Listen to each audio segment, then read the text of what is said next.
ನಾನು ಮೃಗ, ನೀನು ಖಗ. ಅಷ್ಟೇ ವ್ಯತ್ಯಾಸ ನಮ್ಮೊಳಗೆ.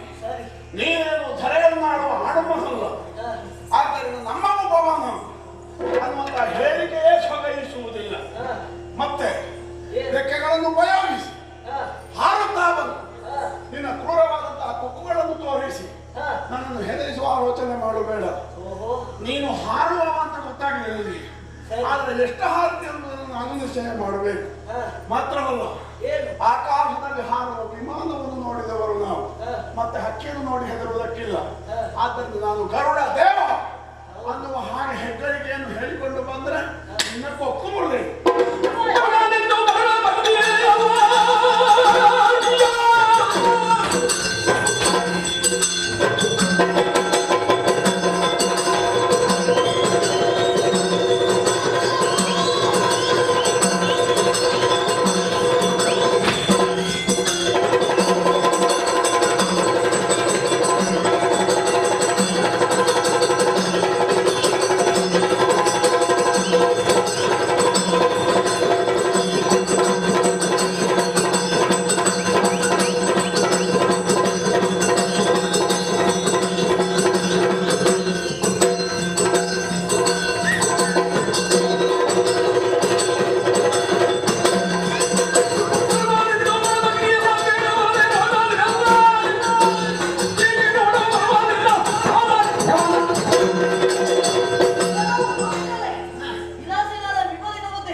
ನಾನೇ ದೇವರನ್ನು ಹಾಗೆ ಹಾಡಿದೆ.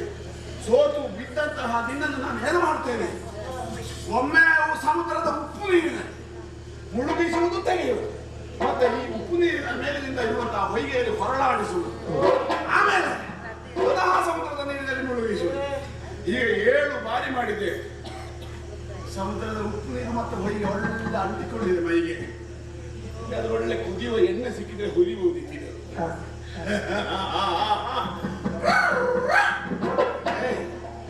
ಕೊಲ್ಲುವುದಿಲ್ಲ, ನಾನು ಬಿಡ್ತೇನೆ. ಆದ್ರೆ ಒಂದು ಶರ ಉಂಟು. ಇನ್ನು ಮುಂದೆ ರಾಮನ ಭಜನೆ ಮಾಡಬೇಕು. ನಿನಗೆ ಮಾಡ್ಲಿಕ್ಕೆ ಅನುಕೂಲ ಇಲ್ಲ ಅಂತಾದ್ರೆ ಎಲ್ಲಿಯಾದ್ರೂ ಭಜನಾ ಮಂದಿರವ ಭಜನಾ ಶಾಲೆಯ ಇದ್ರೆ ಅಲ್ಲಿಗೆ ಹೋಗಿ ಅಲ್ಲಿ ಭಜನೆ ಮಾಡುವವರೊಟ್ಟಿಗೆ ಮಾಡಬೇಕು. ಅದು ಮಾಡಲಿಲ್ಲ ಅಂತ ಆದ್ರೆ ನಾನು ಬಂದು ಬಡಿತೇನೆ. ಮಂಗನ ಪೆಟ್ಟು ಭಜನೆಗೆ ಹೋಗದೆ ತಪ್ಪಿಸ್ತಾರೆ ಜನ.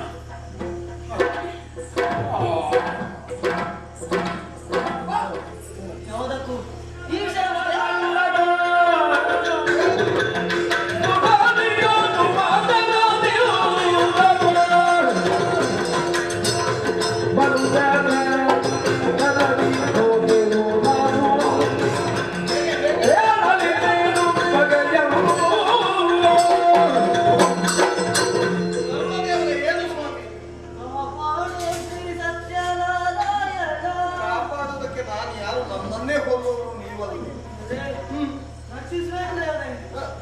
ನೀವು ಹೇಳಿದಂತೆ ಆ ಕವಿಯನ್ನು ಎಳೆದರುವುದಕ್ಕಾಗಿ ನಾನು ಹೋದೆ.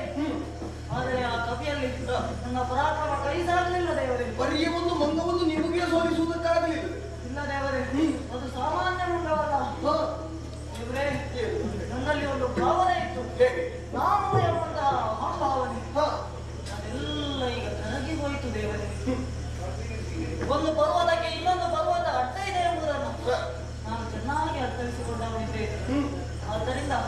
ನನ್ನ ಅಕ್ಷಮ್ಯ ಅಪರಾಧವನ್ನು ಮನ್ನಿಸಿ ಕಾಪಾಡಬೇಕು ನನಗೆ. ಗರುಡ, ಪಶ್ಚಾತ್ತಾಪಕ್ಕಿಂತ ಮಿಗಿಲಾದ ಪ್ರಾಯಶ್ಚಿತ ಮತ್ತೊಂದಿಲ್ಲ.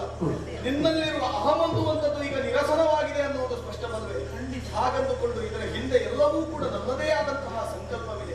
ಅಷ್ಟು ಮಾತ್ರವಲ್ಲ, ಹನುಮಂತ ಬಯಸಿಕೊಂಡು ಬಂದದ್ದು ಆತನ ದೇವರನ್ನು ಬರಿಯ ಮಂಗ ಬಂದಿರುವುದಲ್ಲ.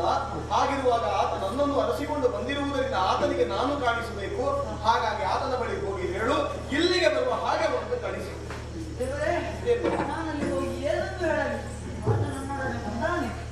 ಗರುಡ, ಹೆದರಬೇಡ. ಈ ಮೊದಲು ನಿನಗೆ ಈ ರೀತಿಯ ಉಪಟಳವನ್ನು ಕೊಟ್ಟವ ನಿನ್ನನ್ನು ಕಂಡಾಗ ಕಿಡಿಗಾರ್ತಾನೆ ಎನ್ನುವ ಹಾಗಲ್ಲದೆ ರಾಮ ರಾಮ ರಾಮ ಎನ್ನುವ ಹಾಗೆ ಜಪಿಸುತ್ತಾ ಹೋಗು. ಆತನೇ ನಿನ್ನ ಬಳಿ ಬರ್ತಾನೆ. ಆತನನ್ನು ಇಲ್ಲಿಗೆ ಹನುಮಂತನಿಗೆ ದರ್ಶನವನ್ನು ಒದಗಿಸುವ ಕಾಲ ಒದಗಿ ಬಂದಿದೆ. ರಾಮನನ್ನು ಅರಸುತ್ತಾ ಬಂದವನಿದ್ದಾನೆ. ರಾಮನಾಗಿ ಕಾಣಿಸಿಕೊಳ್ಳುತ್ತಾನೆ.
ಭಕ್ತಿಯ ಅತಿರೇಕದಿಂದ ನನ್ನ ಮೈಯ ಕಸುವು ಕುಸಿದು ಇದು ನಿನ್ನ ಪದತಲದಲ್ಲಿ ಕರ ಜೋಡಿಸಿ ಬೀಳುತ್ತಿದ್ದೇನೆ. ಸ್ವಾಮಿಯೇ, ನನ್ನನ್ನು ತರಿಸು, ನನ್ನನ್ನು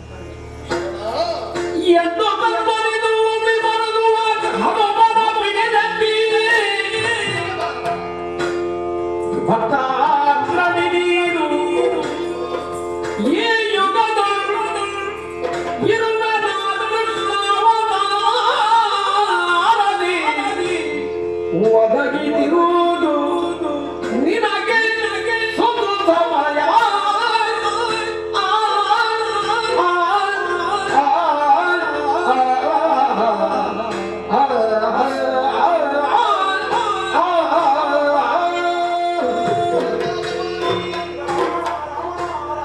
ಹೀಗೆ ಬಾರಪ್ಪ, ಹೀಗೆ ಬಾ. ಭಕ್ತಿಗೆ ಒಲಿದು ಮೈದೋರಿದವನಿದ್ದೇನೆ. ಈ ಹಿಂದೆ ತ್ರೇತಾಯುಗದಲ್ಲಿ ಸರಯೂ ನದಿಯ ತಟದಲ್ಲಿ ರಾಮ ನಿರ್ಯಾಣವಾಗುವಂತಹ ಸಂದರ್ಭದಲ್ಲಿ ನಿನಗೆ, ಜಾಂಬವರಿಗೆ, ಮೈದನವೀರವರಿಗೆ ಎಲ್ಲರಿಗೂ ಕೂಡ ಒಂದು ಅಭಯದ ಮಾತನ್ನು ಹೇಳಿದೆ ಅಲ್ಲದೆ. ಇಂದು ಯಾವಾಗ ರಾಮನಿಂದ ದರ್ಶನ ಎನ್ನುವ ಹಾಗೆ ನೀವೆಲ್ಲರೂ ಕಣ್ಣೀರಿಟ್ಟಾಗ ಯುಗ ಯುಗಗಳಲ್ಲಿಯೂ ಕೂಡ ಮತ್ತೆ ಮತ್ತೆ ಅವತರಿಸಿ ನಿಮಗೆ ದರ್ಶನವನ್ನು ನೀಡುತ್ತೇನೆ ಎನ್ನುವ ಹಾಗೆ ಹೇಳಿದೆ. ಇದು ದ್ವಾಪರ ಯುಗ. ನನಗೆ ನನ್ನದೇ ಆದಂತಹ ಕಾರ್ಯಗಳಿತ್ತು.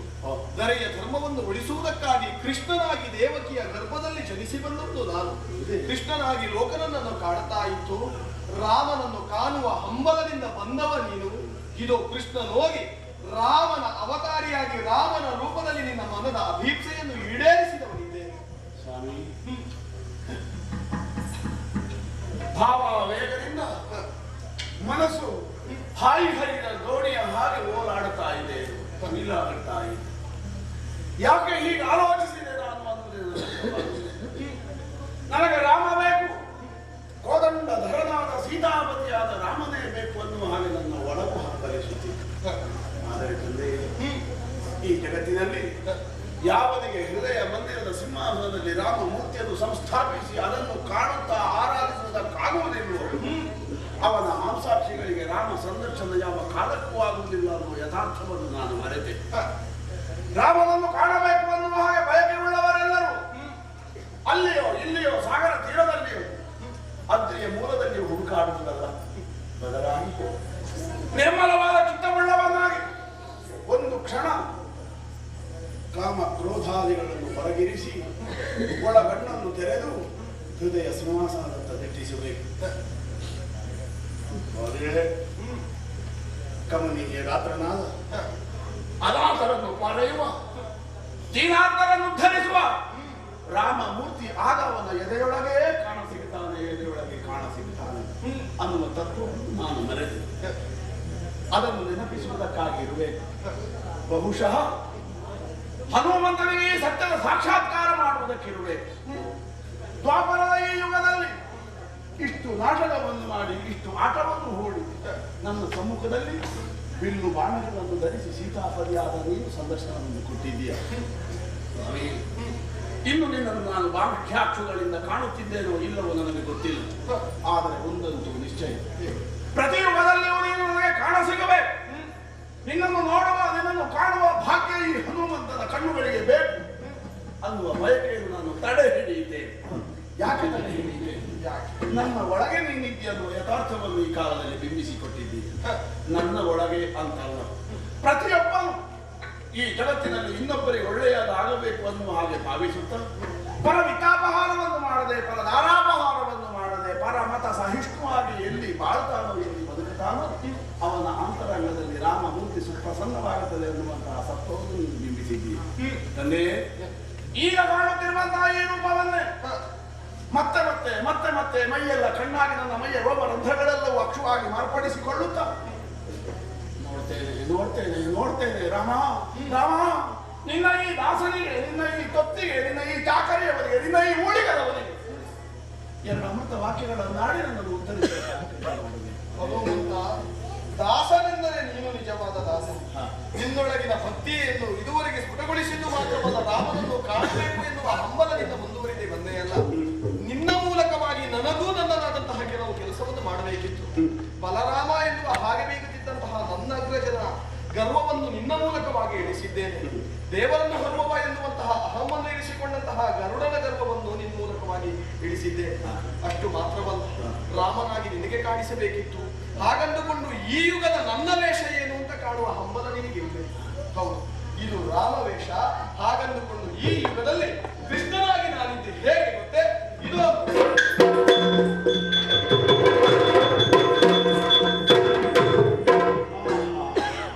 ಇದು ನನ್ನ ಈ ಯುಗದ ವೇಷ. ಕರ್ಷಣೆಯ ರೀತಿ ಕೃಷ್ಣ ಇನ್ನೊಬ್ಬರನ್ನು ಆಕರ್ಷಿಸುವಂತಹ ದಿವ್ಯವಾದ ಕಮನೀಯವಾದ ಕಾಯವನ್ನು ಈ ಕಾಲದಲ್ಲಿ ಹನುಮಂತನ ಮುಂದೆ ಸುಪ್ರಸನ್ನಗೊಳಿಸಿದ್ದೀಯ.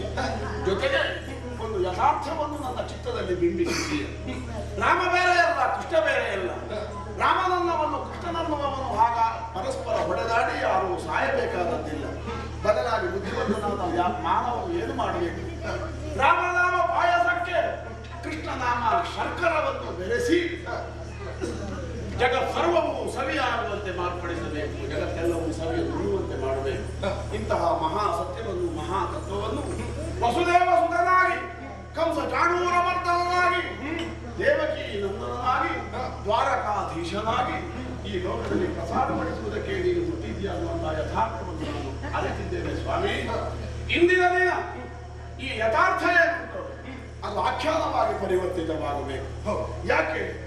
ಈ ಕಥೆಯಿಂದ ಹಲವರು ಪಾಠ ಕಲಿತುಕೊಳ್ಳಬೇಕು. ಮಾತ್ರವಲ್ಲ, ತನ್ನೊಳಗೆ ರಾಮನನ್ನು ಕೃಷ್ಣನನ್ನು ಹುಡುಕುತ್ತಾ ಪರಸಹಿಷ್ಣುವಾಗಿ ಬದುಕುವುದನ್ನು ಅರ್ಥ ಮಾಡಿಕೊಳ್ಳಬೇಕು, ಬದುಕುವುದಕ್ಕೆ ಕಲಿಯಬೇಕು. ಹಾಗಾಗಬೇಕೆಂದಾದರೆ ಕನಕಾಂಗಿ ಕಲ್ಯಾಣ, ಗರುಡ ಗರ್ವಭಂಗ ಈ ಎರಡೂ ಕಥೆಯು ಪರನಿಗೆ ಆದರ್ಶವಾದದ್ದೇ. ಇದು ಆಖ್ಯಾನವಾಗಿ ಪರಿವರ್ತಿತವಾಗಿ ಮಾತ್ರವಲ್ಲ, ಈ ಕಥೆಯನ್ನು ಯಾವನು ಆಡ್ತಾನೋ, ಯಾವನು ನೋಡ್ತಾನೋ, ಯಾವನು ಕೇಳ್ತಾನೋ, ಎಲ್ಲಕ್ಕಿಂತ ಮಿಗಿಲಾಗಿ ಯಾವನು ಆಡುವುದಕ್ಕೆ ಅನುವು ಮಾಡಿಕೊಡ್ತಾನೋ ಅವರೆಲ್ಲರಿಗೂ ನಾವು ನಂಬಿಕೊಂಡು ಬಂದಿರುವ ದಕ್ಷಿಣಾಮೂರ್ತಿ ಗೋಪಾಲಕೃಷ್ಣ ಸ್ವಾಮಿ ಆಯುಷ್ಯಾನಂದ ಆರೋಗ್ಯಾದ ಸಕಲ ಸೌಭಾಗ್ಯಗಳನ್ನು ಕೊಟ್ಟು ಪಾಲಿಸಲಿ ಅನ್ನುವ ಹಾಗೆ ಸಂಪ್ರಾರ್ಥಿಸುತ್ತಾ ಈ ಪುಣ್ಯ ಕಥೆಗೆ ಮಂಗಳಾಚರಣೆಯನ್ನು ಮಾಡುವುದಕ್ಕೆ ಸಭ್ಯ ಸಭೀಕರಿಂದ ಅಪ್ಪಣೆಯನ್ನು ಕೇಳೋಣ. ಭದ್ರಂ ಶುಭಂ. ಜೈ ಶ್ರೀರಾಮಚಂದ್ರ ಜೈ.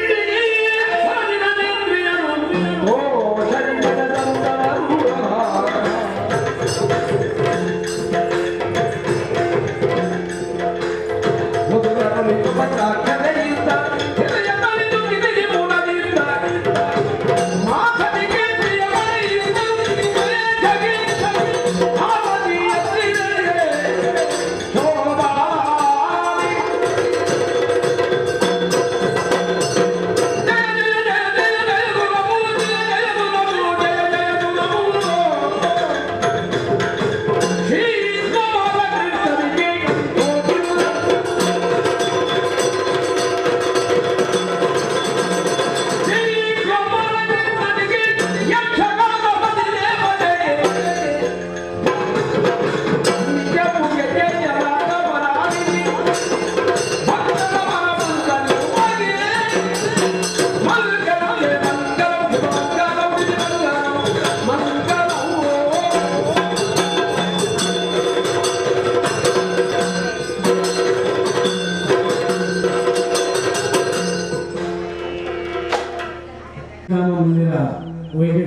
ಇದರ ಪರವಾಗಿ ಹೃತ್ಪೂರ್ವಕ ವಂದನೆಗಳು.